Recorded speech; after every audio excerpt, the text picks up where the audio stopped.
Thanks for watching Mufti Habib Qasimi speeches.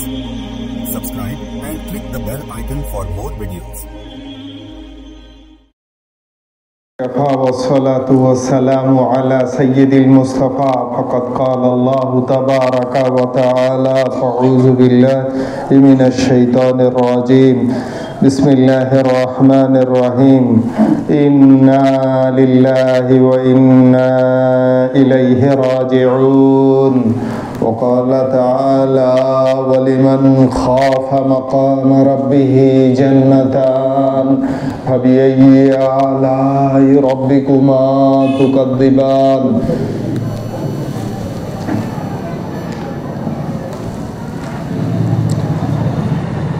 সম্মানিত সুধী আসসালামু আলাইকুম ওয়া রাহমাতুল্লাহি ওয়া বারাকাতুহু ওয়া আসাদাল্লাহু আওকাতাকুম বিকুল্লি খাইর। আল্লাহ পাক জাল্লা শানু ওয়া মানাওয়ালুহু আসমানি তথ্যকে জমিনে পাঠিয়েছেন দুটো পরিচয়ে, একটার নাম কোরআন, একটার নাম হাদিস। একটার নাম কোরআন, একটার নাম হাদিস। সেখানে পরিচয় দিতে গিয়ে বলছেন যে কুল্লা শাইইন খলাকনা যাওজাইনি লাআল্লাকুম তাযাক্কারুন।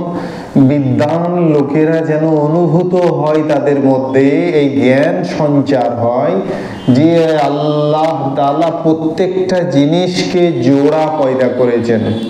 কুল্লা শাইইন খলাকনা যাওজাইনি। একটা স্বামীর জন্য স্ত্রী পয়দা করেছেন, একটা স্ত্রীর জন্য স্বামী পয়দা করেছেন, একটা পুরুষের জন্য নারী পয়দা করেছেন, একটা নারীর জন্য পুরুষ পয়দা করেছেন। এইটি ভিন্ন পৃথিবীতে যত জিনিস আছে প্রত্যেকটাকে আল্লাহ তাআলা জোড়া পয়দা করেছেন।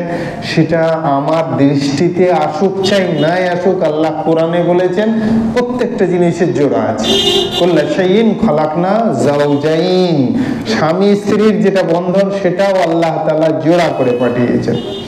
এমন কি আমাদের মাঝখানে যে আমরা যেদিকে মুখ করে নামাজ পড়ি সেটাকে কি বলা হয়?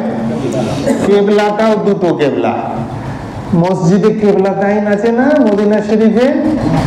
তার মানে কি দুই কেবলার মসজিদ, একটা হচ্ছে বাইতুল মুকাদ্দাস কেবলা আর একটা হচ্ছে বাইতুল্লাহ কেবলা। আবার দু ধরনের কেবলা, একটা হচ্ছে দুনিয়ার কেবলা আর একটা হচ্ছে বাইতুল মামুর, ফেরেশতাদের জন্য আসমানে কেবলা। রসুল দুটো পয়দা করেছেন। বলবে আবার রসুল, আবার দুটো মুহাম্মদুর রাসূলুল্লাহ তো জানি, আবার দুটো রসুল কোত্থেকে এলো? আল্লাহ সব জোড়া পয়দা করেছেন। আল্লাহ তাআলা দুনিয়ার রসুলকে পয়দা করেছেন মুহাম্মদে আরবি সাল্লাল্লাহু আলাইহি ওয়াসাল্লামকে, আর আসমানের রসুলকে পয়দা করেছেন হযরতে জিবরিল আমিন আলাইহিস সালামকে। তিনি হচ্ছেন আসমানের রসুল বার্তাবাহক, আর পৃথিবীর বার্তাবাহক হচ্ছেন দুনিয়ার রসুল মুহাম্মদুর রাসূলুল্লাহ সাল্লাল্লাহু আলাইহি ওয়াসাল্লাম। আল্লাহ তাআলা তিনাকে দুনিয়ার রসুল করে পয়দা করেছেন। এই দুই ধরনের রসুলকে আল্লাহ তাআলা পয়দা করেছেন। একটা তো হচ্ছে আখিরাতের রসুল আর একটা হচ্ছে দুনিয়ার রসুল। তো এইরকম ভাবে সব জিনিসকে আল্লাহ তাআলা রসুলকে, নবীকে, পয়গম্বরকে সবকে জোড়া পয়দা করেছেন। কিন্তু একটাকে বলেন তো, শুধুমাত্র তাওহীদ একটা, আল্লাহ একটা, আল্লাহ অদ্বিতীয়। কুল হুয়াল্লাহু আহাদ ওয়াহিদ আহাদ। আমরা সূরা ইখলাসের মধ্যে কি পড়ি? কুল হুয়াল্লাহু আহাদ। আপনি বলে দিন যে আল্লাহ তাআলা এক এবং একক, ইতি ভিন্ন, দ্বিতীয় নেই। বুঝে এসেছে? আল্লাহ এক, অদ্বিতীয়, ইতি ভিন্ন। যত কিছু সৃষ্টি আছে আল্লাহ তাআলা সবকে জোড়া পয়দা করেছেন। কুল্লা শাইইন খলাকনা যাওজাইনি লাআল্লাকুম তাযাক্কারুন। যাতে তোমরা এর থেকে জ্ঞান হাসিল করতে পারো সেজন্য সবাইকে আমি জোড়া পয়দা করেছি। কিন্তু জোড়া হয়ে তো আসে না, এক সময় জোড়াই আসে। বাচ্চা যখন পয়দা হয় তখন কোনো সময় জোড়া আসতো, আবার কখনো পয়দা হওয়ার সিলসিলা ইতিভিন্ন যখন ক্রমান্বয়ে চালুই থেকে গেল, তখন আল্লাহ তাআলা জোড়াবিহীন বাচ্চা পয়দা করলেন। হযরত আদম আলাইহিস সালামের কে যখন দুনিয়াতে পাঠিয়েছিলেন, তখন আল্লাহ তাআলা জোড়া করে বাচ্চা পয়দা করতেন। প্রত্যেকটা মায়ের গর্ভে আমাদের সর্বপ্রথম মাকে বিশ্ব সুন্দরী হযরত হাওয়া আলাইহিস সালাম, তো তিনাকে আল্লাহ তাআলা পয়দা করেছিলেন কিরকম ভাবে? তিনার গর্ভে যত সন্তান আসতো, একটা ছেলে একটা মেয়ে একসঙ্গে আসতো। ক্রমান্বয়ে যখন পরবর্তী নবী এলেন, তিনাদের মাঝখানে ছেলে মেয়ের প্রসার লাভ করে গেল, তখন এই সিস্টেমটাকে বন্ধ করে দেওয়া হলো। দিয়ে তখন গর্ভে একটা করেই সন্তান আসতো। এখনো পর্যন্ত দেখেন না, কোনো গর্ভে 2টো সন্তান আসে, 3টে সন্তান আসে, 4টে সন্তান আসে। দেওয়ার মালিক কে? সব হিসেবের ওপরের একটা হিসেব সব সময় জেনে রাখবেন। সব হিসেব আছে, সব কিতাব আছে, কিন্তু একটার হিসেব নেই, একটার কিতাব নেই। সেটার নাম হচ্ছে আল্লাহুস সামাদ। আল্লাহ কাউরি দাঁত ধারে না, এর কোনো হিসাব নেই। সারা জিন্দেগি যদি আপনি দাসত্ব করে যান, তারপরে যদি আল্লাহ তাআলা আমাকে আপনাকে জাহান্নামে দেয়, কিছু বলার আছে? সারা জিন্দেগি কেউ আল্লাহর অবমাননা করে গেছে, তারপরেও যদি আল্লাহ তাকে জান্নাতে দেয়, কার বাপের কি বলার আছে বলো দেখি? সারা জিন্দেগি নামাজ পড়িনি, আল্লাহ তাকে বিনা হিসাবে ছেড়ে দেবে, এটা কার বাপের কি বলার আছে বলো দেখি? সেই জন্য সব হিসেব আছে, সব কিতাব আছে, কিন্তু তারপরে একটা জিনিসের হিসাব নেই, যার জন্যে আমাদের আকাবিররা বুজুর্গরা সবসময় ভয় খেতেন যে আল্লাহ সমাদ তিনি, আল্লাহ বেনিয়াজ তিনি, আল্লাহ কাউরির পরোয়া করেন না, আল্লাহ কাউরির ধার ধারেন না। সারা জিন্দেগি হাদিস কোরআনের মাঝখানে পড়ে থেকে আল্লাহর যা ইচ্ছে তাই করবে। সারা জিন্দেগি আল্লাহর হুকুমের মধ্যে অলসতা দেখানোর পরেও আল্লাহ যা ইচ্ছে তাই করবে। এটা আল্লাহর শক্তি, এটা হচ্ছে আল্লাহুস সামাদ, এটাই হচ্ছে আল্লাহ বেনিয়াজ, আল্লাহ কাউরির ধার ধারে না। এইটা সবসময় মনে রাখতে হবে। যত বড় মুফতি সাহেবই হোক, যত বড় আলেম সাহেবই হোক, যত বড় কাজী সাহেব, গাজী সাহেব আর মোবাল্লিক সাহেব, আল্লাহ আহলুল্লাহ হোক, হাজি সাহেব হোক, যিনি হোক, আল্লাহ বেনিয়াজ, আল্লাহ কাউরির পরোয়া করেন না। তো যে কথা বলছিলাম, আজকে আমাদের সভা অন্য কোনো সামাজিকতার সভা নয়, কোনো লোক দেখানি সভা নয়, এটা আল্লাহর নবী সাল্লাল্লাহু আলাইহি ওয়াসাল্লামের একটা সুন্নতের সভা। এই সভাটাকে কি বলা হয়? তাজিয়াতি সভা। তাজিয়াত মানে হচ্ছে সমবেদনা জ্ঞাপন করা, বুঝে এসেছে? মৃত মানুষের বাড়িতে বা তাদের আহলের সঙ্গে তাদের গৃহস্থ মানুষের পাশে গিয়ে দাঁড়িয়ে কোরআন হাদিসের 2-4টে কথা বলে সান্ত্বনা দেওয়া, এটাকে তাজিয়া বলা হয়। এটা হচ্ছে সুন্নত। সেই জন্য আমরা এসেছি। কিসের জন্য এসেছি? তাজিয়ার জন্য এসেছি, বুঝে এসেছে?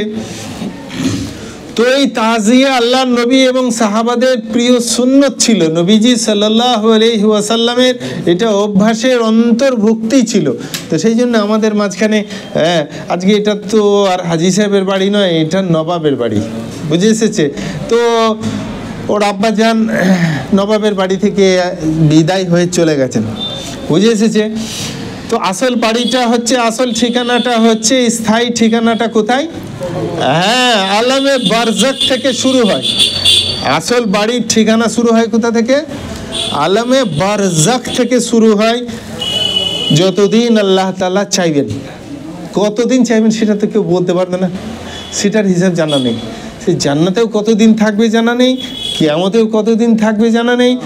বলা হয়েছে কিয়ামতের একটা দিন হবে 50,000 দিনের সমতুল্য। কাউরির কাছে 50,000 মনে হতে পারে, কাউরির কাছে তার থেকে বেশি মনে অনুভূত হতে পারে, কাউরির কাছে সামান্যতম সময়ে অনুভূত হতে পারে। তো সর্বাগ্রে এইটা জানতে হবে যে আল্লাহ তাআলা এই আলামে বারজাক শুরু করেছেন। এটা তো হচ্ছে একটা সময়কাল ছিল দুনিয়াতে অবস্থানকালীন সময়, যেটা হচ্ছে পরীক্ষার জায়গা, মনে থাকবে। মাতৃগর্ভ এর যতক্ষণ বাচ্চাটা ছিল এবং গর্ভে থেকে ভূমিষ্ঠ হওয়ার পর যতদিন না সাবালক হচ্ছে ততদিন পর্যন্ত সে মওকুফ ছিল, সে তার প্রতি কোনো অবধারিত নিয়ম নির্দেশিকা কিচ্ছু বাধ্যবাধকতা ছিল না। করলে করবে, না করলে না করবে, করলে ভালো, না করলেও কোনো দোষ নেই। একটা বাচ্চা ছেলে, একটা শিশু ছেলে, সে যদি মসজিদে গেল, মসজিদে গিয়ে একটা 10 বছরের 9 বছরের ছেলে, একটা 9-10 বছরের ছেলে যদি মসজিদে গিয়ে বিনা ওযুতে নামাজ পড়লো, তার নামাজটা হবে না? হবে না? কি জি, সেই নামাজও হবে, নামাজের সওয়াবও হবে। মনে থাকবে, নামাজও সম্পাদন হবে, নামাজের সওয়াবও পাবে। কিন্তু ওই বাচ্চাটার তার নিজের নামাজের সওয়াব নিজে পাবে না, তার বাপ মা পাবে। কারণ তার নিজের অ্যাকাউন্টই নেই, তো সে কি পাবে? কেন বাপ মা পাবে? এই জন্য যে বাপ মা তাকে পায়জামা পরে পাঠিয়েছে, জুতো পরে পাঠিয়েছে, টুপি মাথায় দিয়ে পাঞ্জাবি পরিয়ে পাঠিয়েছে, গোসল করিয়ে পাঠিয়েছে, আতর মাখিয়ে পাঠিয়েছে, সুন্নত লেবাসে পাঠিয়েছে। তো সেই জন্যে তার মসজিদে আসার সওয়াবটা অবশ্যই হবে, বিনা ওযুতে হলেও তার নামাজটা কবুল হবে। কিন্তু সেই নামাজের পূর্ণ সওয়াব বাচ্চাটা কিচ্ছু পাবে না, তার বাপ মা পাবে। কারণ সে পরিণত বয়স্ক নয়, সেই জন্য সে পাবে না। তো অপরিণত বয়সের জন্য কোনো হিসেব শরীয়তের মধ্যে নেই। একটা বাচ্চা ছেলে বিনা ওযুতে কোরআন পড়লেও তার জন্য গুনাহ নেই, বিনা ওযুতে নামাজ পড়লেও দোষ নেই। হ্যাঁ, ছুঁচিয়ে কি বলে, টয়লেটে কি ইউরিনালে গিয়ে যদি পানি গ্রহণ নাও করে, যদি এসে নামাজে দাঁড়িয়ে যায়, তাতেও কোনো ত্রুটি বলে গণ্য হবে না। কারণ সে তো হচ্ছে একটু অপরিণত বয়স্ক, সে একটু অপরিণত বয়স্ক, সেই জন্য আল্লাহ তাআলা তাকে পাকড় করবে না। মনে থাকবে। তো একটা মানুষ দুনিয়াতে আল্লাহ তাআলা পাঠিয়েছে তাকে, এবং তাকে জোড়া করবে। কবে জোড়া করবে? জোড়াটাই হচ্ছে জীবন, জোড়াটাই জীবনের শুরু। একটা শিশু ছেলে বিয়ে দিল, বিয়ে হবে, কিন্তু সে পরিণত বয়স হওয়ার পর যদি সে প্রত্যাখ্যান করে, তাহলে বিয়েটা নাকচ হয়ে যাবে। হ্যাঁ, আমাদের শৈশবে দেখেছি, আমাদের দাদুদের আমলে সব ওই 4 বছর 5 বছরে বিয়ে হতো। বিয়েটা ইসলামও গ্রাহ্য করে, কিন্তু সেই বিয়েটা সে পরিণত বয়স হওয়ার পর যদি সে প্রত্যাখ্যান করে, তাহলে বিয়েটা বানচাল হয়ে যাবে। আর যদি বিয়েটা সে গ্রহণ করে নেয়, নীরব থেকে যায়, সম্মতি জ্ঞাপন করে, তাহলে বিয়েটা গ্রাহ্য হয়ে যাবে। তাহলে জোড়া কবে হবে? আসল জোড়া কবে হবে? রুখসতি কবে হবে? বিয়েটা হলেও কমপ্লিটলি জীবনের জোড়ার জীবন হবে প্রাপ্তবয়স্ক হলে। আর প্রাপ্তবয়স্ক হলে তার অ্যাকাউন্ট খুলবে, তার নেক আমলের অ্যাকাউন্ট খুলবে, বদ আমলের অ্যাকাউন্ট খুলবে। হ্যাঁ, আল্লাহ তাআলা বলে দিয়েছেন, কিরামান কাতিবিন ইয়ালামুনা মা তাফআলুন, তোমরা যাই করবে প্রাপ্তবয়স্ক হওয়ার পর, দুজনা সম্মানিত লেখক আছে তোমাদের কাছে, তারা সেটা লিপিবদ্ধ করতে থাকবে। কবে থেকে? প্রাপ্তবয়স্ক হওয়ার পর থেকে। হ্যাঁ, কবে পর্যন্ত? যতদিন না হাত্তা তাতলুয়া শামসু মিন মাগরিবিহা, পশ্চিম গগন থেকে যতদিন না সূর্যোদয় হচ্ছে, ততদিন পর্যন্ত তার তওবা কবুল হবে, মানুষের তওবা কবুল হবে, মানুষের আমল কবুল হবে, মানুষের কলমা গ্রহণ করা কবুল হবে, কালমা শাহাদাত কবুল করা গ্রহণ হবে, সব গ্রহণ হবে। ব্যক্তিগতভাবে তো আমরা পশ্চিম গগনে সূর্যোদয় দেখি না। হ্যাঁ, কখনো আমার পশ্চিমে যাত্রা হয়ে যায়, তার মানে কি, দুনিয়া অভিমুখ থেকে, হিন্দুস্তান অভিমুখ থেকে কবরস্থান অভিমুখে আমার যাত্রা শুরু হয়ে যায়। আসল ঘর এটা নয়, আল্লাহ তাআলা এটাতে, আর দুনিয়া মাজরাআতুল আখিরা, দুনিয়া হচ্ছে আখিরাতের খেতির জায়গা। দুনিয়া আখিরাতে খেতির জায়গা। খেতির জায়গা মানে চাষের জায়গা, পরিশ্রমের জায়গা। এখানে যেমন পরিশ্রম করবে আল্লাহ তাআলা তাকে, যখন তার চোখ কাজ করবে না, যখন তার জবান কাজ করবে না, যখন তার কান হয়তো একটু একটু শুনবে, হ্যাঁ, তখন থেকে কি হয়ে যাবে, আলামে বারজাখ শুরু হয়ে গেল। তখন আর তওবা করলেও তওবা কবুল হবে না। ফেরাউনও কলমা পড়েছিল, তারপরেও তার কলমা কবুল হয়নি। কেন? সে আখিরাতের দৃশ্য দেখতে পাচ্ছিল, আখিরাতের পানিতে ডুবে দৃশ্য দেখতে পাচ্ছিল, তার সামনে সব খুলে দেওয়া হয়েছিল। তারা যা মানুষ মৃত্যু অভিমুখে নিপতিত হওয়ার আগে, হ্যাঁ, তার চোখকে খুলে দেওয়া হয়, সব চোখকে খুলে দেওয়া হয়, যার কারণে সে আখিরাতের দৃশ্য সব তার কাছে দৃশ্যমান হয়ে যায়। তখন আর তওবা করলে তওবা কবুল হবে না, কলমা পড়লে আর কলমা কবুল হবে না। ফেরাউনও কলমা পড়েছিল, কিন্তু তার কলমা কবুল হয়নি। চোখ দুটো দেখছিল আখিরাতের দৃশ্য, সেই জন্য তার কলমা কবুল হয়নি।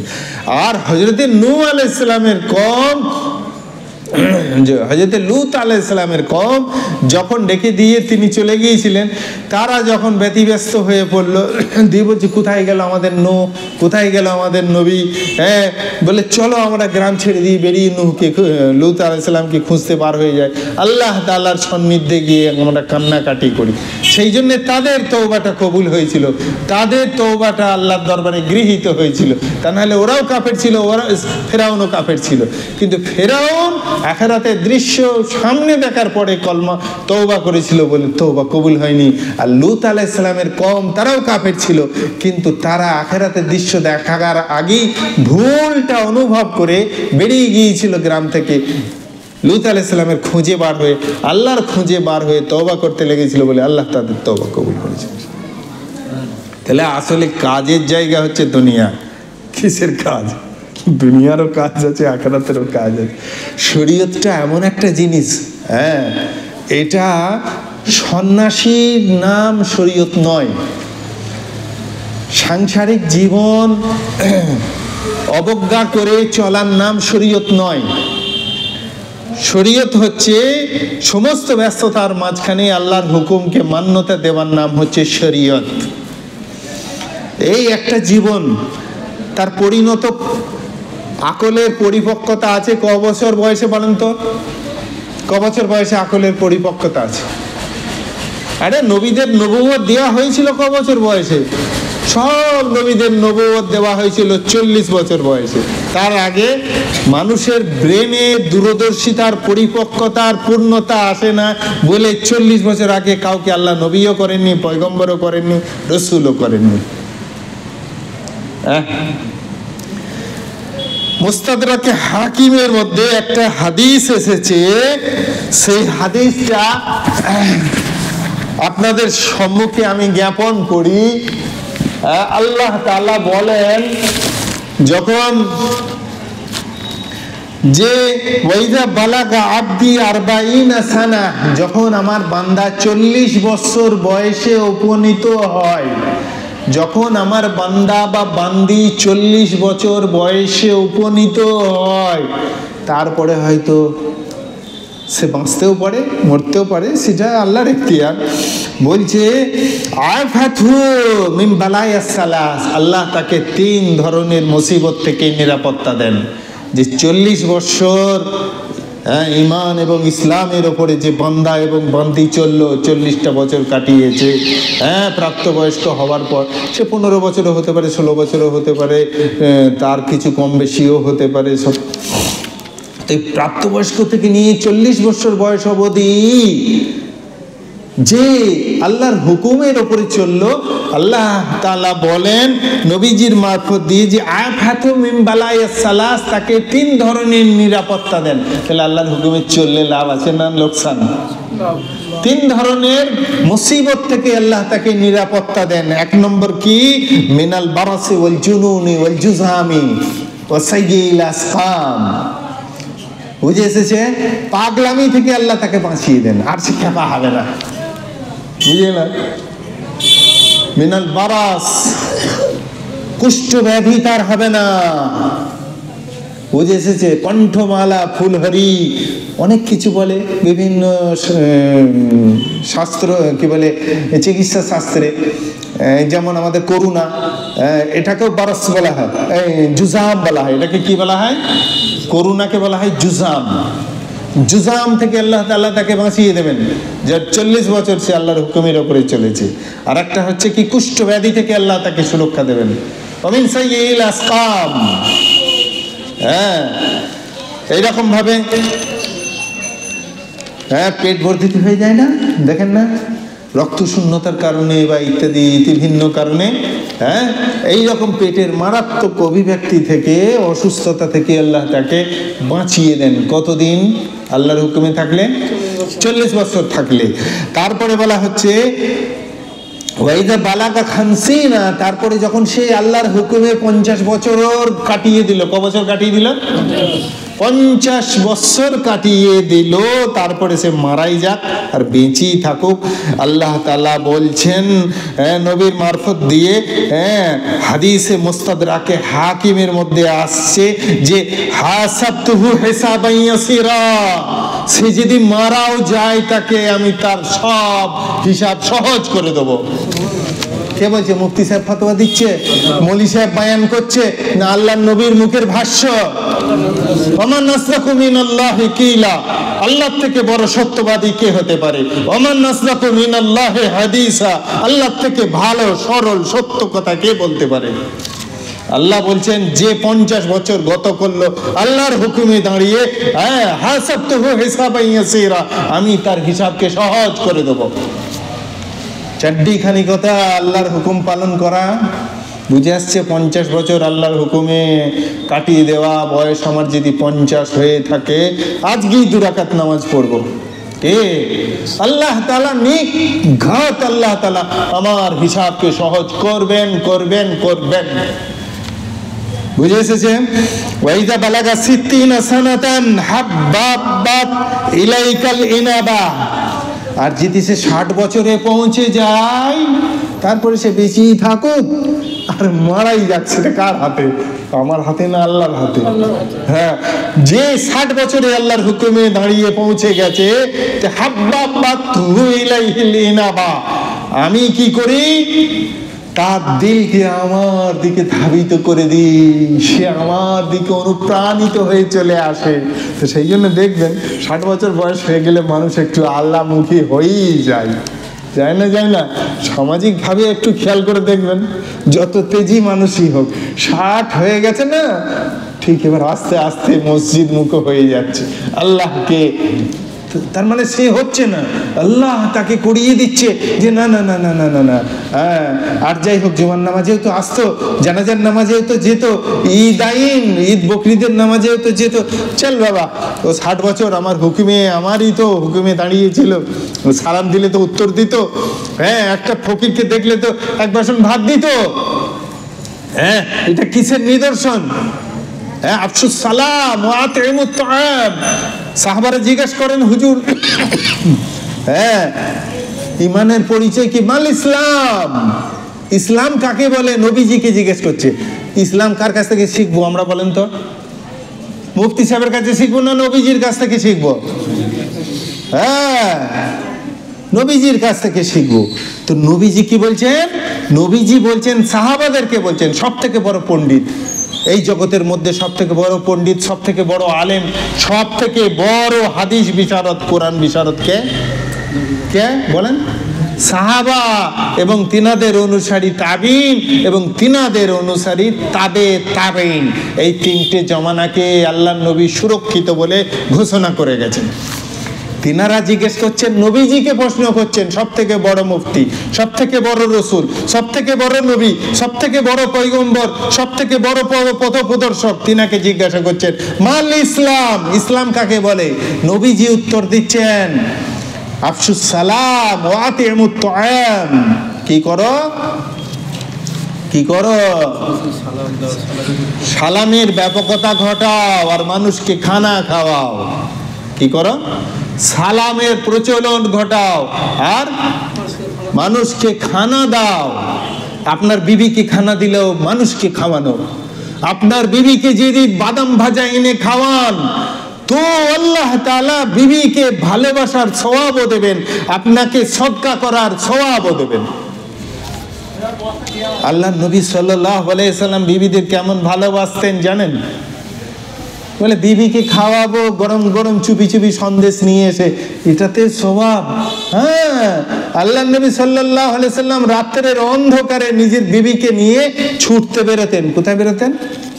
ছুটতে বেরোতেন, দিয়ে কম্পিটিশন লাগাতেন হযরত আয়েশার সঙ্গে। চলো আয়েশা, ওয়ার্জিশ করে আসা হোক, কম্পিটিশন করে আসা হোক।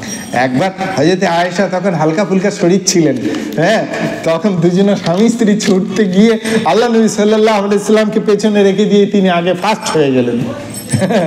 তিনার মন খুব খুশি যে আমি নবীজিকে হারিয়ে দিয়েছি। পরবর্তী অনেক সময় পরে আবার একদিন রাত্রিবেলা নবীজি নিজের স্ত্রী হযরত আয়েশাকে বলতেন, চলো আয়েশা ছোটা যাক, ওয়ার্জিশ করা যাক। রাত্রিবেলা আবার স্বামী স্ত্রী বার হয়েছেন, দুজনে মিলে কসরত করার জন্য দুজনেই ছুটছেন স্বামী স্ত্রী। দিয়ে তখন হযরত আয়েশার শরীরটা একটু ভারী হয়ে গিয়েছিল, দিয়ে তখন নবীজি এগিয়ে গেছেন। দিয়ে নবীজি এগিয়ে যাওয়ার পর হ্যাঁ তখন নিজের স্ত্রীকে মস্করা করে বলতেন, আয়েশা সেই দিনের বদলা,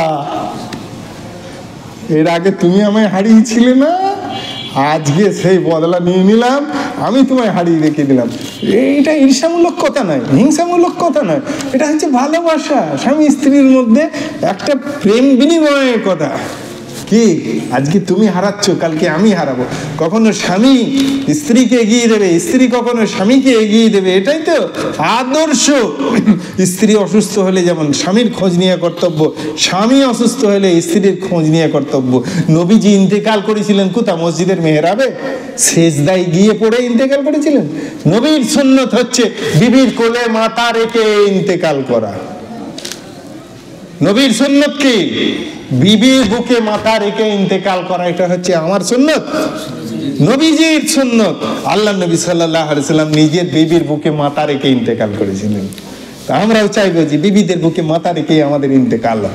এর থেকে বড় আর কি ফালা কামিয়াবি কি হতে পারে? তো বলছে ইজা বালাগা সিত্তিন সানাতান, যখন মানুষ 60 বছরে পৌঁছে যায়, হ্যাঁ, তো কি হয়?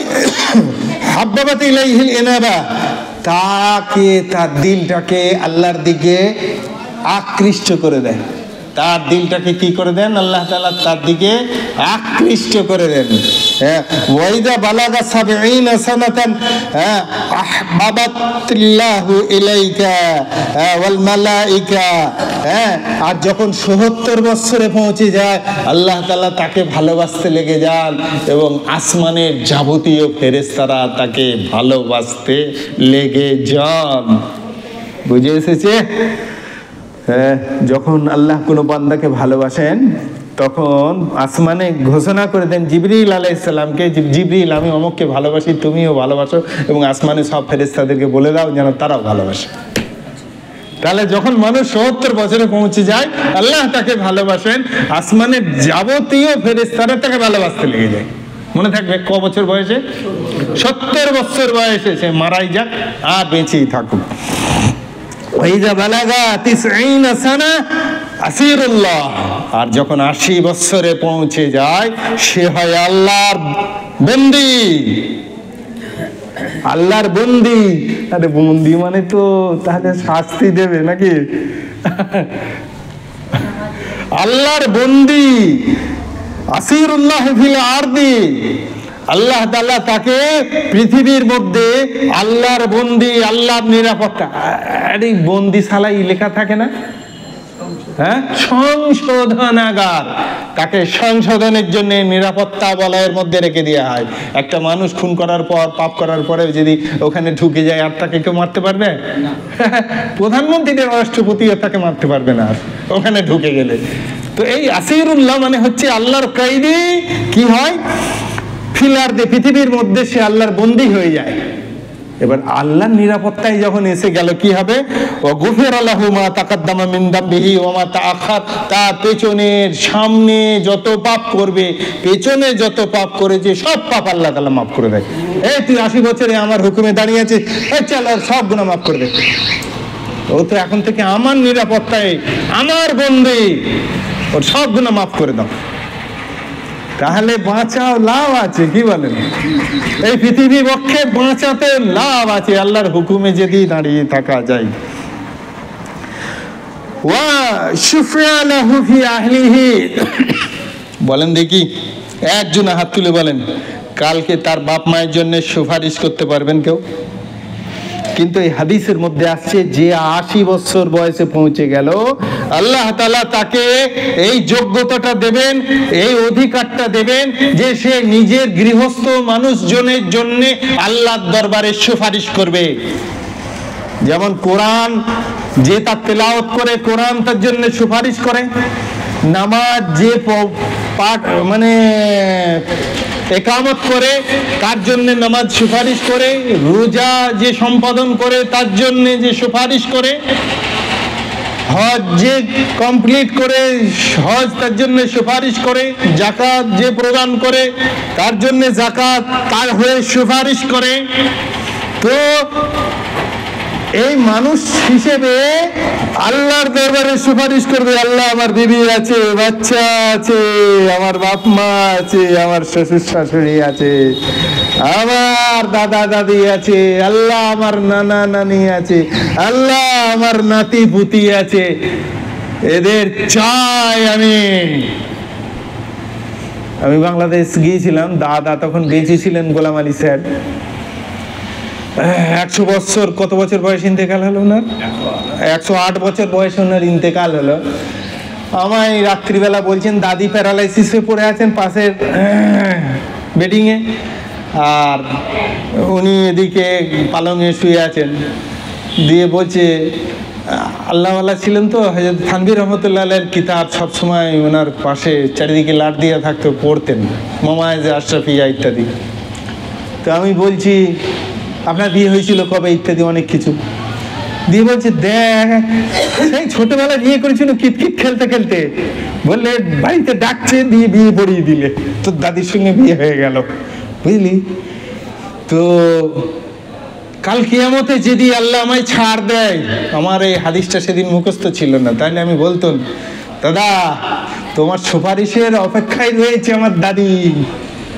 108 বছর তুমি যখন বাঁচবে, তুমি তো গোটা গোষ্ঠীর সুপারিশ করার জন্য আল্লাহ তোমাকে অধিকার দেবে, তোমার বউ কোথায়? 80 বছর যদি কেউ বেঁচে থাকে, হাদিসে পাকের মধ্যে আসছে আল্লাহ তাআলা তাকে বলবেন যে কি বলবেন, যে শুফিয়া লাহু ফি আহলিহি, তার গৃহস্থ আপনজন মানুষজনের জন্য তার সুপারিশকে গ্রহণ করা হবে। চারদিখানি কথা। আচ্ছা, হাজি সাহেব আমার নবাবের বাড়ি থেকে বিদায় হয়েছে, আমাদের মাঝখান থেকে বিদায়ী হয়েছেন আমাদের মসজিদের একজন স্বনাম ধন্য মার্জিত সম্মানিত মুসল্লি হাজি সাহেব। ওনার বয়স কত হয়েছিল? হ্যাঁ, কথা 69। হ্যাঁ, তখনকার কাগজ তো, তার মানে 70। তখনকার কাগজের ভরসা তো খুব। তাহলে 70 বছরের কি ফজিলত আছে? হ্যাঁ, কি বলতে হাদিসটা বললাম ভুলে গেছে? 70-এর কি ফজিলত হয়ে গেছে? হ্যাঁ, না 80 বছরে গিয়ে সুপারিশ করতে পারবে, আর 70 বছরে ভুল হচ্ছে। আমার আব্বাই তো 80+।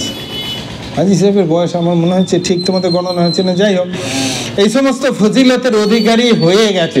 আর তারপরে একটা কথা বলি, মায়েরা বোনেরা সম্পর্কের মানুষ ভাবিরা যারাই রয়েছেন, মন খারাপ করার কিছু নেই, তার জন্য সব রেসানি করবার জায়গা আমাদের কাছে আর নেই।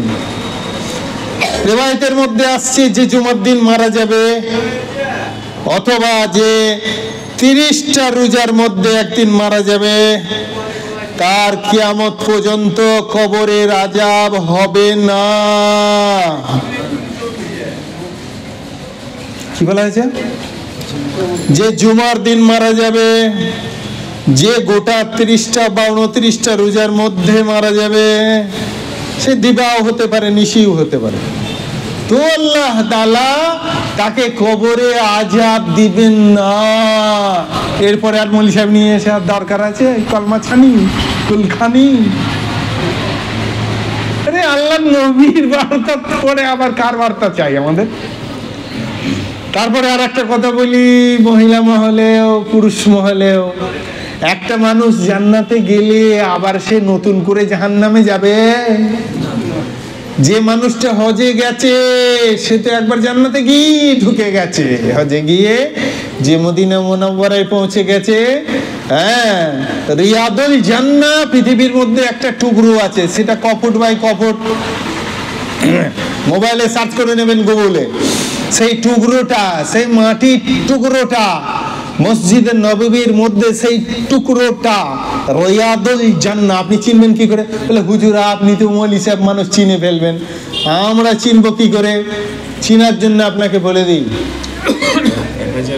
1050 হ্যাঁ, রিয়াদুল জান্নাহর স্কয়ার ফিট হচ্ছে 1050, মনে থাকবে।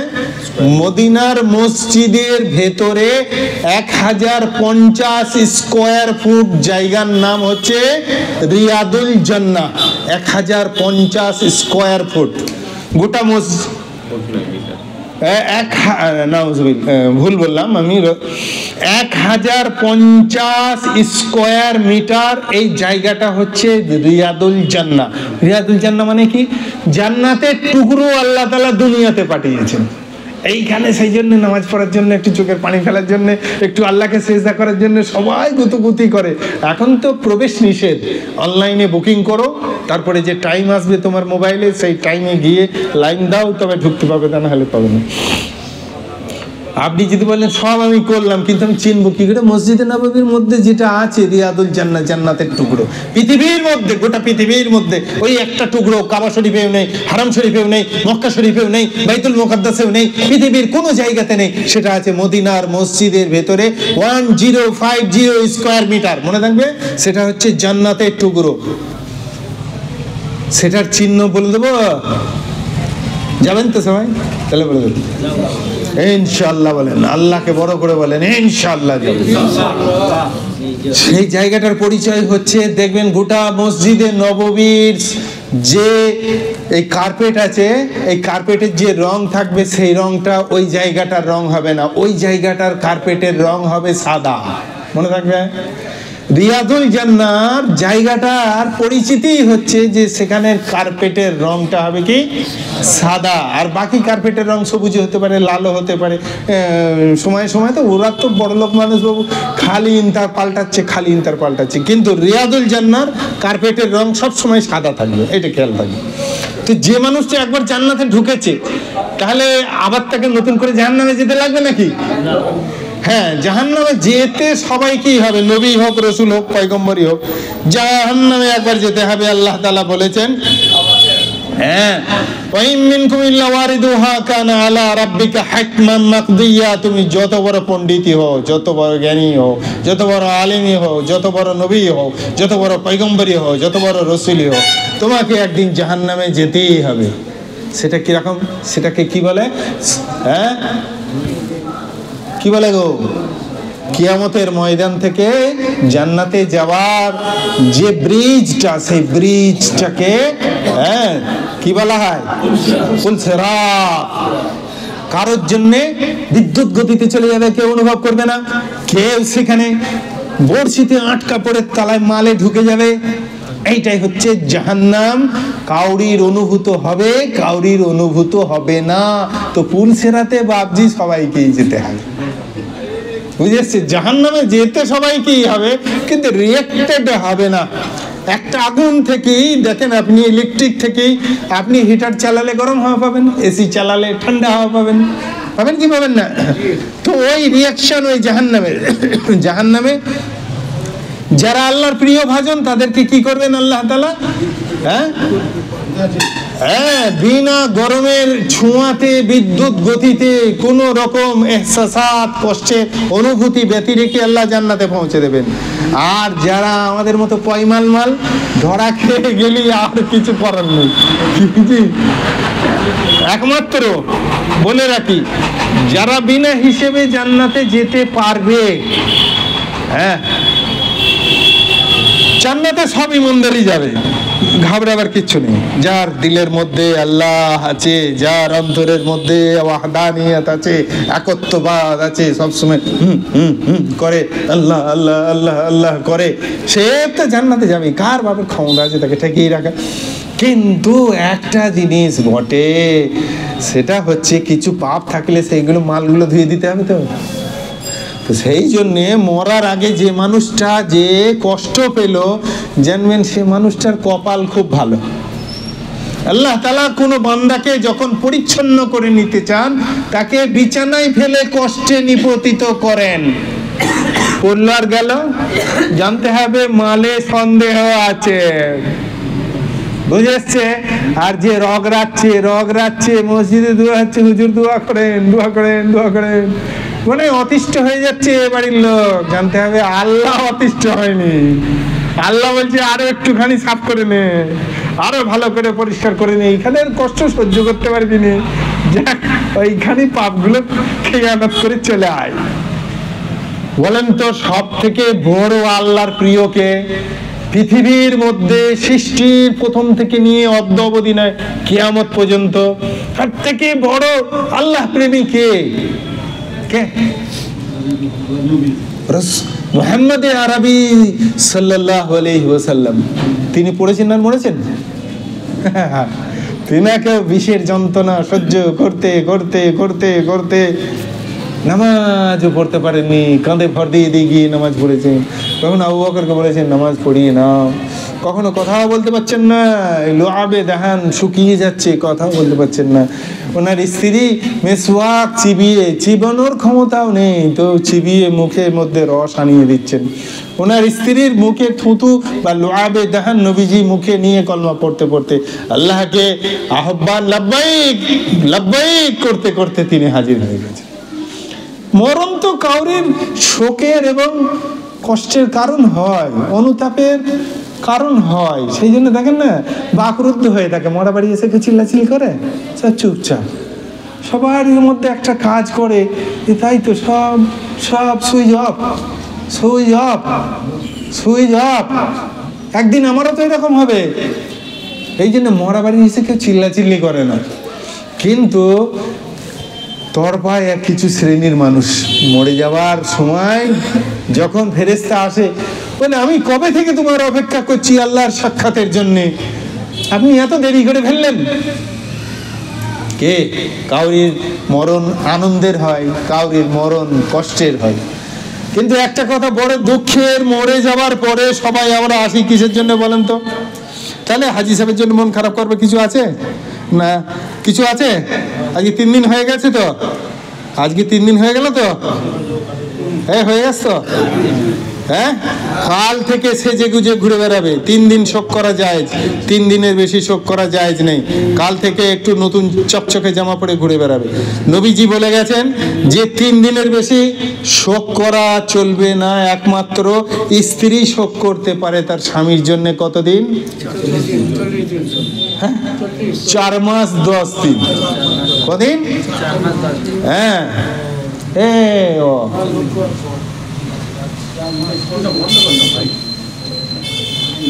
শোক কতদিন চলবে? 3 দিন চলবে। সাহাবাদের মাঝখানে এরকম ছিল যে নবীজির ইন্তেকাল বা তৎকালীন সময়ে সাহাবিয়ারা কি করতেন, স্বামীর ইন্তেকালের বা প্রিয়জনদের আব্বা ভাইয়ের ইন্তেকালের পরে তারপরে আবার রং লাগাতেন, যাতে করে যে ওই 3 দিনের পরে শোকটা ভাঙানো যায়, মানে 4 মাস 10 দিনের পরে শোকটা ভাঙানো যায়। রং ব্যবহার করতেন, মেহেন্দি ব্যবহার করতেন। হ্যাঁ, তো সেই জন্য 3 দিন হয়ে গেছে, আর পুরুষ মানুষ কেউ শোক করতে পারবে না। আজকে শেষ, 72 ঘন্টা হয়ে যাওয়ার পর আর শোক করা যাবে না, বুঝেছে? এটা শরীয়তের সিদ্ধান্ত। এবার আমরা যারা আসি মাইয়েতের জন্য, কিসের জন্য আসি বলেন তো? মাইয়েতের মুখ দেখার জন্য? কেউ মাইয়েতের মুখ দেখার জন্য উপরে পড়ে না। কিসের জন্য আসে? মাইয়েতের জন্য দোয়া করতে আসে, দোয়া করার জন্য। আমরা নিয়ত করার সময় জানাজাতে বলি না, আসসানাউ লিল্লাহি তাআলা ওয়াদ দুআউ লিহাযাল মাইয়িতি, আল্লাহর প্রশংসা সানা আর মাইয়েতের জন্য দোয়া।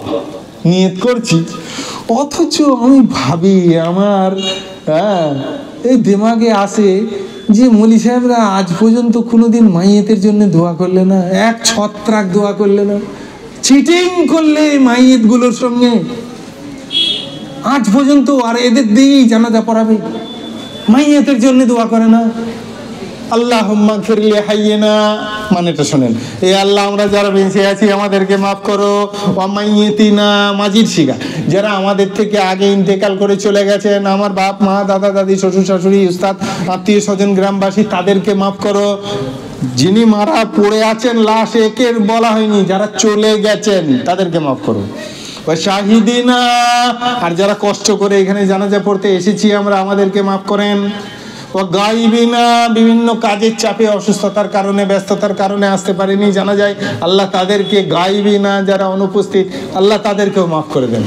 ও সাগিরিনা, যারা আমাদের বয়োকনিষ্ঠ, যারা ছোট আমাদের, আল্লাহ তাদেরকে মাফ করেন। মাইয়াত আছে একবার, এই লাস্টের জন্য বলছি একবার, আমাদের কনিষ্ঠদের মাফ করেন। ওয়া কাবীরিনা, আমাদের বয়োজ্যেষ্ঠ যারা বৃদ্ধ বাবা মা বড় ভাই বোন আছে, আল্লাহ তাদেরকে মাফ করেন।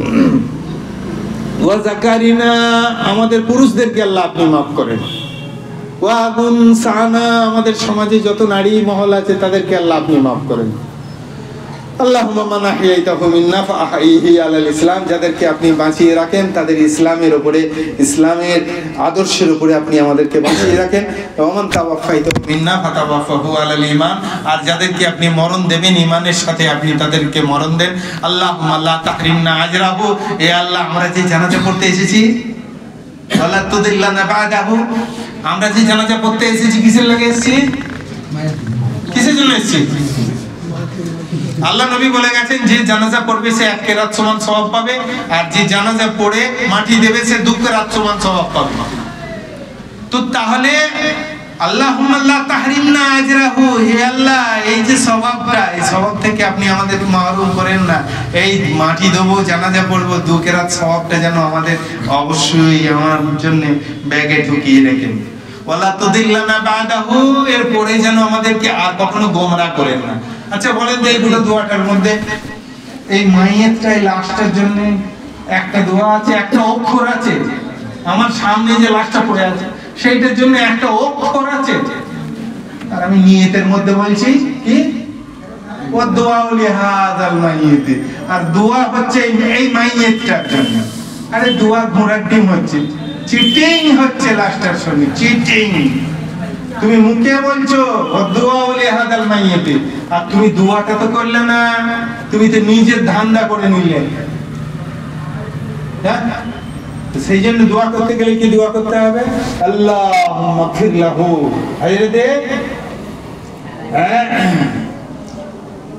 আওফ ইবনে মালিক আল-আশঈ রাদিয়াল্লাহু তাআলা আনহু বলেন, সাল্লাইতু মা রাসূলিল্লাহ সাল্লাল্লাহু আলাইহি ওয়াসাল্লাম আলা জানাজাতি, ওয়া হুয়া ইয়াকুলু ফাসামিতু হাফিজতুহা, আমি নবীজি সাল্লাল্লাহু আলাইহি ওয়াসাল্লামের সঙ্গে একটা জানাজায় উপস্থিত ছিলাম, তো এই দোয়াটা নবীজিকে আমি পড়তে শুনে আমি মুখস্থ করে নিয়েছি সেই জানাজার দোয়াটা।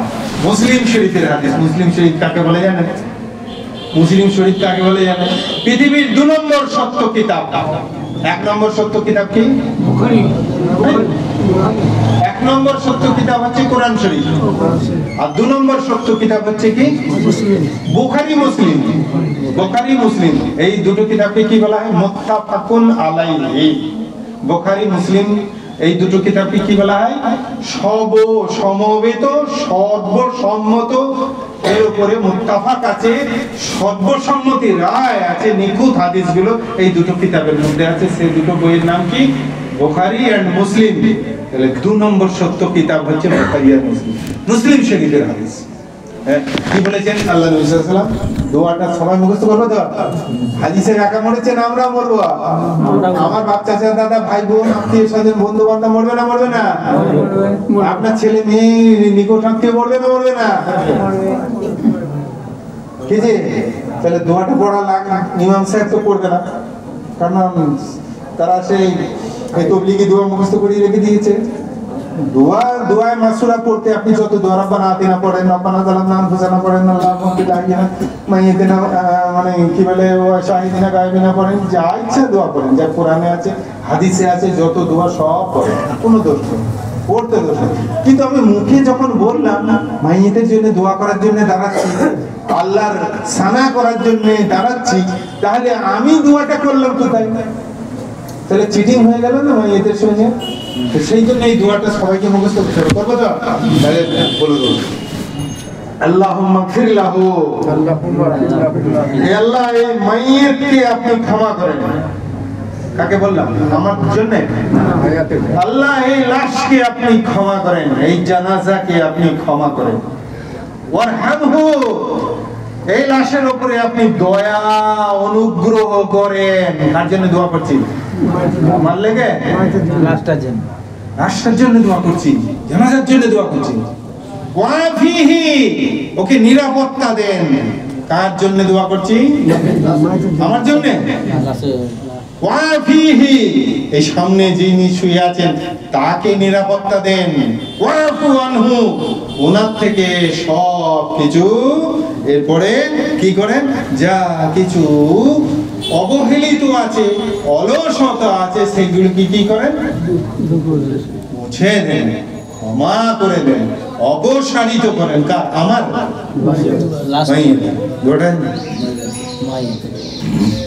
তারপরে কি আছে? ওয়াকিরিম নুজুলাহু, কি বলা হয়েছে? সে এখন কোথায় যাবেন? হাজী সাহেব কোথায় যাবেন?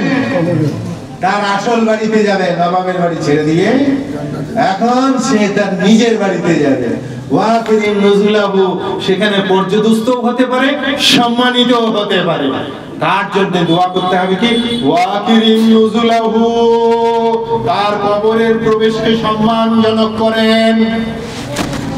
দুনিয়াতে তো আপনি পার্টির লিডার ছিলেন, মসজিদের আপনি নেতা ছিলেন, গায়ের আপনি পণ্ডিত ছিলেন, মসজিদের আপনি ধারক বাহক ছিলেন, এলাকার আপনি মার্জিত ছিলেন, কিন্তু আপনি যে বাড়িতে যাচ্ছেন সেখানে পর্যদস্ত না সম্মানিত, এটাই তো ব্যাপার। তো দোয়া করা লাশের জন্য যে আল্লাহ ওয়াকিরিম নুজুলাহু, আল্লাহ হাজী সাহেবের এখানে এই কবরের প্রবেশকে আপনি সম্মানজনক করেন। ওয়াকিরিম নুজুলাহু, তার প্রবেশকে আপনি সম্মানজনক করেন। তারপরে কি করবেন? ওয়াসি' মাদখালাহু, ওয়াসি' মাদখালাহু, এখানে তার হয়তো পাটকাঠি ঘর ছিল, অর্থহীন মানুষ, নবাবের দাদা বড় বড় 14 ফুট করে ঘর, সেটা হতে পারে, কিন্তু এমন মানুষ আছে যার 3 ফুট 5 ফুট 6 ফুট ঘর হতে পারে। তো তার তো ছোট ঘর ছিল, এখন গিয়ে সেই ছোট ঘরই পড়বে, ছোট পড়া কি ছোট পড়াই পাবে? আল্লাহ সে পাটকাঠির ঘরে থাকুক, ঝোপড়িতে থাকুক, তাঁবুতে থাকুক, আর সে 2তলা 5তলা বিল্ডিং এ থাকুক, আর সে কোনো বালাখানাতেই থেকে থাকুক, আর কোনো কি বাংলোতেই থেকে থাকুক, তার কবরকে প্রশস্ত করে দেন, খুলে দেন, ছড়িয়ে দেন। কবর কতটুকু হয়? 1.5 হাত হয় না, তাই না? চৌড়াই। তার জন্য দোয়া করে, হে আল্লাহ এই হাজী সাহেবকে ওয়াসা' মাদখালাহু, তার এই প্রবেশকে তো আপনি সুপ্রশস্ত করে দেন, কবরকে চওড়া করে দেন, তার দৃষ্টির সীমা পর্যন্ত ছড়িয়ে দেন। তার জন্য দোয়া করলাম না আমার জন্য দোয়া করলাম? তার জন্য না আমার জন্য? মাইয়াতের জন্য দোয়া করলাম। তারপরে ওয়াবদিলহু দারান খায়রাম মিন দারিহি, আর তার থেকে ভালো ঘর, যে ঘরে সে বাস করত, আপনি সে যদি নবাবের ঘর 2তলা থেকে থাকে, আল্লাহ আপনি তাকে আর বিশাল বালাখানায় প্রবেশ করান। ওয়াবদিলহু দারান খায়রাম মিন দারিহি, যে ঘরে বাস করত সেটা যদি 2তলা হয় তো তার থেকে ভালো ঘর আপনি আল্লাহ এই লাশকে দান করেন। ওয়াবদিলহু দারান খায়রাম মিন দারিহি, ওয়া আহলান খায়রাম এখানে বিবি এসে পাশে বসতেন, এখানে বৌমারা এসে পাশে বসতেন, এখানে ছেলে মেয়েরা এসে খবর নিতেন, এখানে বন্ধু বান্ধবরা এসে খবর নিতেন, ভাই বোনেরা এসে খবর নিতেন। তাহলে ওখানে কবরস্থানে কে থাকবে? কে থাকবে? আল্লাহর কাছে দোয়া করা ওয়াহলান খায়রাম মিন আহলিহি। এখানে যত প্রতিবেশী ছিল, যত আত্মীয় স্বজন ছিল, যত নিকটের মানুষ ছিল, তার থেকে ভালো প্রতিবেশী আপনি তাকে জোগাড় করে দেন। আর জন্য দোয়া করলাম হাজী সাহেবের জন্য না আমার জন্য? ওয়াদখিলহু কি আগে আছে, হ্যাঁ আগে আরেকটা আছে তাহলে তো খায়রান ওয়াহলান খায়রাম মিন আহলিহি, তার বাড়ির লোকের থেকে, তার প্রতিবেশীর থেকে ভালো প্রতিবেশী দান করেন। আর তারপরে কি হয়? বেটা ছেলে মরবে, না হলে মেয়ে ছেলে মরবে। মরার তো দুটো রাস্তা, হয় বেটা ছেলে মরবে, একটা না হলে মেয়ে ছেলে মরবে। বলছে ওয়াজাওজান খায়রাম মিন যাওজিহি। বুড়োবেলাতেও মানুষ বিয়ে করে, করে না শরীয়তে জায়েজ করেছে। বিয়ে মানে রেলা মারা নয়, বিয়ে মানে হচ্ছে একটা মানে আত্মার সম্পর্কের বন্ধু। তো সেই জন্য এখানে যদি স্বামী মারা যায়, এখানে যদি স্বামী মারা যায় তাহলে তো সে স্ত্রী হারা হলো। তো আল্লাহ তাআলার কাছে দোয়া করছে যে ওয়াজাওজান খায়রাম মিন যাওজিহি, তার দুনিয়ার থেকে ভালো বিবি আপনি তাকে দান করেন।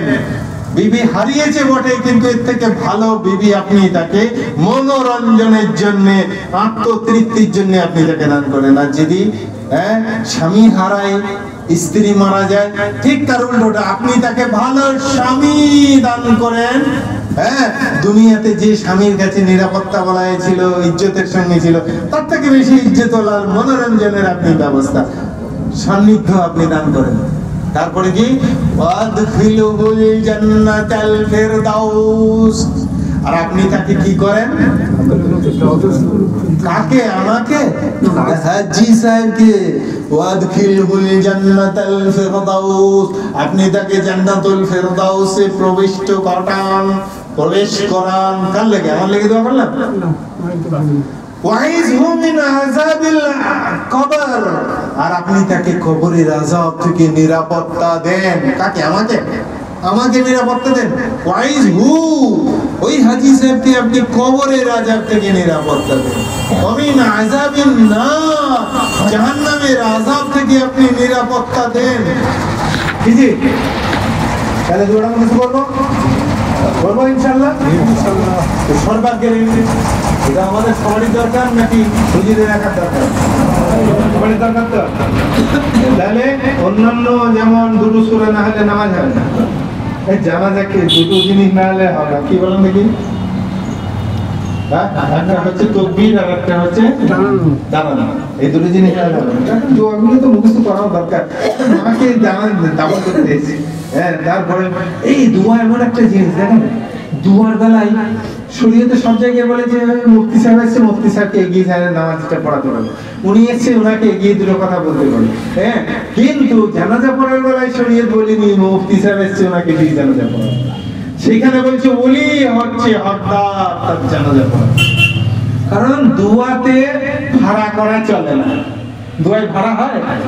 ভাড়া দিয়ে দোয়া চলে না, মন থেকে বেরোবে না। আমাকে হাজী সাহেবের জন্য যত দোয়াই করতে বলবে, আমার ভেতরে গর্ভ থেকে বেরোবে না, আমার কলিজের ভেতর থেকে সেই ব্যথা বেরোবে না যেটা নবাবের বেরোবে, ঠিক না? তো সেই জন্যে দোয়া মানে কি জানাজা। সেই জন্যে নিজের বাপ মায়ের জন্য দোয়া নিজে করবো। আল্লাহ নবী সাল্লাল্লাহু আলাইহি ওয়াসাল্লাম বলছেন যে ইযা মাতাল ইনসান ইনকাতা আনহু আমালুহু, একটা মানুষ যখন মারা যায় তার সব আমল বন্ধ হয়ে যায়, ইল্লা মিন সালাস, কিন্তু তার তিনটে রাস্তা খোলা থাকে মাল করি কিছু পাওয়ার জন্য। বুঝেছেন? যারা পৌঁছে যায় তারা আবার অনেক সম্মানিত হয়ে যাবে। আজকেই হয়েছিল হয়তো ওলিদ আব্দুল আজিজ রাহমাতুল্লাহ আলাইহি যিনি ইন্তেকাল হয়েছিলেন। একজন মানুষ প্রতি রাত্রে তার ছেলেকে স্বপ্ন দেখে যে তার ছেলে স্বপ্নে দেখা দিল একদিন একটা একবারে এখন আর দেখা হয়নি, দিয়ে পরের শুক্রবারে যখন দেখা হয়েছে বলছি কি ব্যাপার বাপ, গত শুক্রবার তোমার দেখা হয়নি। বলে আব্বা আসলে আল্লাহ তাআলা এখানে আমাদের বলে দিয়েছেন, উনি তো মানে ওনাকে মারা হয়েছিল বিষের যে কোনো ভাবে তিনাকে মানে ক্ষতিগ্রস্ত করে মেরে দেওয়ার প্ররোচনা করে যে ক্ষতিটা করা হয়েছিল, যার কারণে উনি শাহাদাতের মওত তিনার নসিব হয়েছিল। তো ওমর ইবনে আব্দুল আজিজের ইন্তেকালের পর বলে আব্বা আমাদের এখানে কবরস্থানে সব আল্লাহ ঘোষণা করে দিয়েছিলেন যত শহীদ আছো তো ওমর ইবনে আব্দুল আজিজের জানাজায় সবাই চলে যাও। সেই জন্য আমি সেদিন আপনার সঙ্গে দেখা করতে আসতে পারি। সেদিন যারা কবরে যায় তাদের অনেক সৌভাগ্যশীল হয়। তো যে কথা বলছিলাম, যখন মানুষ মরে যায় তিনটে জিনিস সে পাবার প্রত্যাশা, একটা হচ্ছে সাদাকাতিন জারিয়া, চলমান সদকা, আর দ্বিতীয় নম্বর চলমান সদকা মানে কি, যে দানটা বৃহৎ সময় ধরে কাজে লাগবে। একটা মসজিদের বদনা কিনে দিলেন 20 টাকা দিয়ে, বৃহৎ দিন ধরে চলবে। হ্যাঁ, এই একটা এক্সাম্পল মাত্র। যে জ্ঞান নিজে সংগ্রহ করে অপরের কাছে পৌঁছেছিলেন, সেই জ্ঞান অনুযায়ী অপরে যে আমল করবে সেটা সব আপনি কবরে বসে বসে পেতে থাকবেন। এবং ওই সন্তানের দোয়া, ওই ছেলের দোয়া যে তার বাপের জন্য দোয়া করবে, মায়ের জন্য দোয়া করবে। এখানে বলিনি যে মৌলভী সাহেব দোয়া করে দেবে, যে বুজুর্গ দোয়া করবে, বলছে ওয়ালাদিন সালেহ, নেক সন্তান, নেক সন্তান, মেয়েও হতে পারে ছেলেও হতে পারে। তাহলে হাজি সাহেবের কটা ছেলে? একটা। আমরা চাইবো তো সে আল্লাহওয়ালা হোক, যে যেন তার বাপ তার কাছ থেকে কিছু পায়, আর তোর বাপ কিছু পাবে না। হ্যাঁ, চোখের পানিটাই পাবে, যেটা হাত তুলবে সেটাই পাবে। নেক সন্তান সেই যে বাপের জন্য দোয়া করে। যদি বাপের বিদ্যমান অবস্থায় বদ সন্তান থেকে থাকে, তাহলে মরে যাবার পরে যদি মনে করে আমি নেক সন্তান হব, তাহলে বাপের বন্ধু বান্ধবদের সঙ্গে, মায়ের বান্ধবীদের সঙ্গে ভালো ব্যবহার করলে আল্লাহ তাআলা নেক বান্দাদের অন্তর্ভুক্ত করে দেবেন। তো সেই জন্য সর্বাগ্রে আজকের এই সভাটা অন্য কিছু নয়, তাজিয়াতি সভা, সমবেদনা জ্ঞাপন করার জন্য সভা। তো সেই জন্য আপনারা নিশ্চিন্তে থাকেন, এমন একটা দিনে হাজী সাহেবের বিদায় যেটা আমাদের সকলকে ঈর্ষার কারণ করেছে। আমি যখন ইতেকাফে ছিলাম, আমার এক হাজী সাহেব আলম চেতে 27 রোজায় রমজান মাসে ইন্তেকাল করেছে। তো এরকম মানুষ তো সৌভাগ্যের ওপর সৌভাগ্য ছিল। আমার সেই সৌভাগ্য হবে কিনা আমি জানি না। হ্যাঁ, তো সৌভাগ্যের এইরকম সবাই সৌভাগ্যশীল হোক, এটা আমরাও চাই। আমার গৃহস্থ মানুষজন সেই রকম সৌভাগ্যশীল হোক, এটাও তো আমরা চাই। তো সেই জন্যে ভালো ভাগ্য পেতে গেলে ওয়াল কদরি খাইরিহি ওয়া শাররিহি মিনাল্লাহ, ভাগ্যে ভালো মন্দ কার কাছ থেকে আসে? পয়সায় পয়সা আসে, পয়সায় পয়সা আসে। কি বলে? কি বলে? পয়সায় পয়সা আসে। কি বলে? মনে যেতে বলছে পয়সায় পয়সা আসে। তাহলে তুই বস্তায় চাল নিয়ে মানুষের আদায় করতে পারবি। চলে যদি চাল আসে, ওয়াল কদরি খাইরিহি মিনাল্লাহি তাআলা ওয়া শাররিহি, আল্লাহর তরফ থেকে ভাগ্যে ভালো মন্দ সব কার তরফ থেকে? আল্লাহর প্রতি আশাবাদী হব আমরা। কষ্ট পেলে ধৈর্য ধরবো, আল্লাহ অচিরেই ফয়সালা করবে। চোখে পানি ফেলছি, হুজুর এত দোয়া করছি কাজ হচ্ছে না। আরে তুই কত বড় বুজুর্গ হয়ে গেছিস রে, আল্লাহর নবীর থেকে বড় বুজুর্গ তো হতে পারবে না কেউ কোনোদিন, যত বড় মনীষাবি হোক, যত বড় মুফতি সাহেব এই হোক না কেন, নবীর সমতুল্য কেউ হতে পারবে? হযরত নূহ আলাইহিস সালাম দোয়া করেছিলেন, কতদিন পর কবুল হয়েছিল বললে বাবু? 20 বছর পর দোয়া কবুল হয়েছিল। আমরা কোথাকার লাঠের মাত্রে বাবা। তো সেই দিন অধৈর্য হলে হবে না। দোয়ার ফল একদিন দুনিয়াতে না পেলেও মরেও যদি যায়, এর সুফল তো আখিরাতেও পাবো। সেই দিনকে দোয়ার সুফল দেখে বলবে আল্লাহ ভুল হচ্ছে, এ আমলনামা আমার নাই, এসব এত কিছু আমি করিনি, বুঝলাম যে কথা। দিয়ে বলতে না তোমারই আমলনামা, বলছে এসব আমি করিনি, আমার পয়সাই ছিল না 13খানা হজ করেছি। বললে তুমি যে কথাগুলো বলেছিলে, তোমার কথা শুনে তার জন্য হজ করেছি, সেই জন্য তোমার আমলনামাতে 13টা হজ লেখা আছে। হ্যাঁ, তো এই তো সেই দিনকে আমলনামা দেখে বলবে হে আল্লাহ, দুনিয়ার জন্য যদি আমার একটা দোয়াও কবুল না হতো, সব যদি আখিরাতের জন্য কবুল হতো, তাহলে কত আমি সৌভাগ্যশীল হতাম। তো সেই জন্যে আমি পরকালে পেলে বেশি লাভ না দুনিয়াতে পেলে বেশি লাভ? হ্যাঁ, রব্বানা আতিনা ফিদ দুনিয়া হাসানা ওয়া ফিল আখিরাতি হাসানা। দুনিয়াতেও পেতে হবে, আখিরাতেও পেতে হবে। দুনিয়াতে আগে পেতে হবে, আখিরাতেও পেতে হবে। রহমান হচ্ছে আর রহমানুল দুনিয়া ওয়ালা ওয়ার রহিমুল আখিরা। তো সেই জন্য দুনিয়াতে আগে পেতে হবে, না হলে বউ ছেলে গুতবে। বুঝে এসছে, ছেলে পিলেরা আবদার করবে, মেয়ে ছেলেরা ঘ্যান ঘ্যান করে না, এই শাড়ি এনে দিচ্ছ না, এই যে ঝালার পুরো ট্যাঙ্কি খুলে দেখেন, ওদের সব পচে যাচ্ছে, সুতো সব বসিদা হয়ে গেছে, সব ভাঁজে ভাঁজে ফাঁপ কি বলে সব সুতো কেটে চলে যাচ্ছে, এত তাদের জামা কাপড়। তাও বলছে এনে দিচ্ছে না, মুখ ভার করে বসে আছে। কে আসলে হবে? এ মেয়ে ছেলেদের জাতটাই এরকম। আমি খারাপ বলিনি, মারা বোনেরা একদম ছোট মনে নেবেন না, আপনারা জাতে উন্নত আমাদের থেকে, সেই কথাটাই বলছি। এরা জাতে জান্নাতি আর আমরা জাতে দুনিয়াবি। আল্লাহ তাআলা আদম আলাইহিস সালামকে কোথায় পয়দা করেছেন? দুনিয়ার মাটি দিয়ে দুনিয়াতে পয়দা করেছেন। দুনিয়ার মাটি দিয়ে পয়দা করেননি আদম আলাইহিস সালামকে? তো সেই জন্য এরা ধৈর্যশীল হবে, এরা কষ্ট করবে, এরা পরিশ্রম করবে, এরা খাটনি করবে, বেটা ছেলেরা করবে এরা। আর মা হাওয়াকে আল্লাহ পয়দা করেছিলেন জান্নাতে, জান্নাতে পয়দা করেছিলেন হযরত আদম আলাইহিস সালামের শরীরের হাড্ডি দিয়ে। তাহলে মেয়ে ছেলেরা জন্মগত তোরা জান্নাতি, ওদের নাকারা হবে না? হবে না? কি দুবাইয়ের একটা মেহমান এসছে, আর যদি ওই কি বলে হসপিটালের হোটেলের সামনে 15 টাকা পেট ভাতে, 15 টাকায় পেট ভাতে খাওয়াতে নিয়ে যায়, তাহলে কি বলবে বলছেন দেখি? তাহলে এটা বুঝতে হবে, ওরা জাতটাই হচ্ছে ওই রকম, ওরা জান্নাতে ওদের পয়দা হয়েছে, সেই জন্য ওদের একটু নাক হবে গো, একটু সহ্য করবেন। আপনাকে জান্নাতি একখানা রমণী আল্লাহ দুনিয়াতেই দিয়েছে, ওরা পয়দা হয়েছে জান্নাতে, আল্লাহ ওদের পয়দাই করেছে জান্নাতে, সেই জন্য ওদের একটু নাকটা বেশি হবে, নাকরাবাজি একটু বেশি হবে। হ্যাঁ, সহ্য করতে হবে। হ্যাঁ, যে মেয়ে ছেলেকে কষ্টকে সহ্য না করতে পারলে তার আবার পীরকে আল্লাহ তাআলা তাকে তো সেই করার জন্য, সংশোধন করার জন্যই তো তার ঘরে তার বিবিকে দিয়েছে। তার মিজাজের বিরুদ্ধে কথা বলবে আর সে সহ্য করবে, এটাই তো বড় পীর। কে? তাহলে সর্বাগ্যের বিবিদের সঙ্গে ভালো ব্যবহার করবো। কোনোদিন কোনো দাড়িওয়ালার মুখ থেকে যেন শোনা না যায় যে অমুক দাড়িওয়ালা তার বউকে খারাপ রিপ্রেজেন্টেটিভ করেছে, কোনো টুপিওয়ালা কোনো মুসল্লি তার বিবির সঙ্গে খারাপ আচরণ করেছে। দুর্ভাগ্যের বিষয়। জান্নাতের সঙ্গে আপনি দুর্ব্যবহার করে কোনোদিন করব? আল্লাহ না করুক, কোনো মুসলমানের জন্য সে দুর্ভাগ্য যেন না হয়। এমনি মুসলমানরা বউকে খুব বেশি ভালোবাসে, আর যারা এই লাইনে এসে যায় না, সেই জন্য মেয়ে ছেলেরাও চায় যে আমার স্বামীটা মসজিদে যায়, জানে মালটা মসজিদে ঢুকলেই না আমাকে খুব ভালোবাসবে। হ্যাঁ, এ আসতে যেতে সালাম করবে, ঘন ঘন সালাম করবে, কখনো চিমটি কাটবে, কখনো খুঁচা মারবে, কখনো জড়িয়ে ধরবে। আরে এগুলো ভালোবাসার চিহ্ন। আপনি বিবিকে ভালোবাসবেন তো আল্লাহ তাআলা আপনার জন্য সদকার সওয়াব দেবেন। বাপ মাকে শ্রদ্ধার নজরে দেখলে হজের সওয়াব দেবেন। বিবিকে ভালোবাসার আচরণ করলে আল্লাহ তাআলা সদকার সওয়াব দেবেন। এগুলো করবো তো ইনশাআল্লাহ আমরা।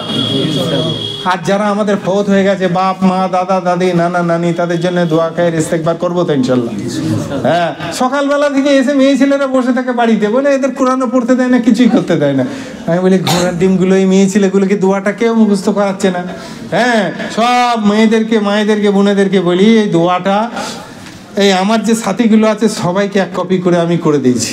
হ্যাঁ, আমার ছেলে করে দিয়েছে। সবারই কাছ থেকে এই যারা জেকেরের মজলিসে বসে তাদের সবারই কাছে একটা করে কপি আছে।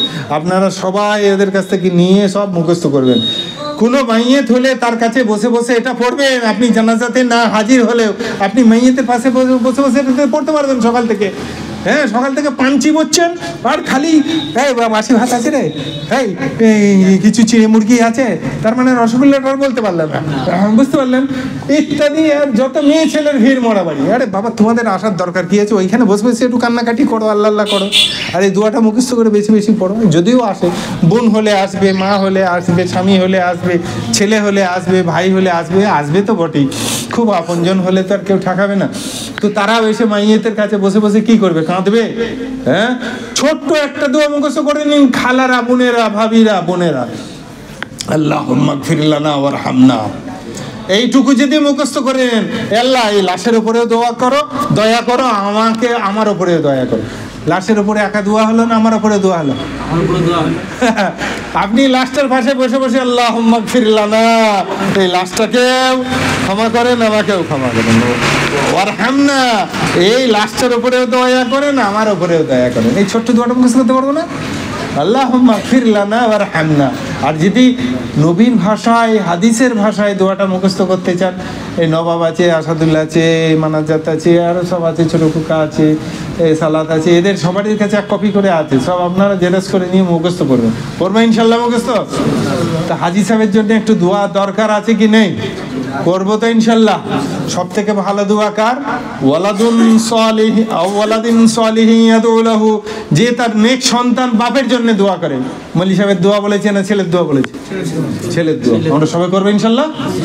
হ্যাঁ, আর এই দোয়া পরেই একটু আল্লাহ আল্লাহ হবে, সবাই বসে যাবে ইনশাল্লাহ। হ্যাঁ, ওয়া আখিরু দাওয়ানা আলহামদুলিল্লাহি রাব্বিল আলামিন ওয়াস সালাতু ওয়াস সালামু আলা রাসূলিল কারীম। দরুদ শরীফ পড়ি।